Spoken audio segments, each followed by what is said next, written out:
ഒന്നുമില്ല എന്റെ കയ്യിൽ ഇബാദത്ത്, എന്ത് ഞാൻ ചെയ്യും റബ്ബേ ചതിച്ചെന്നെ ഇബ്ലീസ്.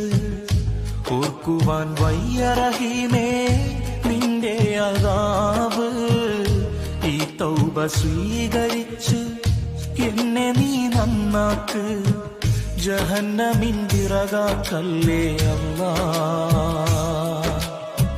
പാപിയെ കരകേറ്റിടണേ നാഥാ, ജന്നത്ത് നൽകുമോ ഓശാരമായല്ലാ. ചോദിക്കാൻ നീയല്ലാതെ ആരുമില്ല നാഥാ. ഒന്നുമില്ല എന്റെ കയ്യിൽ ഇബാദത്ത്, എന്ത് ഞാൻ ചെയ്യും റബ്ബേ ചതിച്ചെന്നെ ഇബ്ലീസ്. ഒന്നും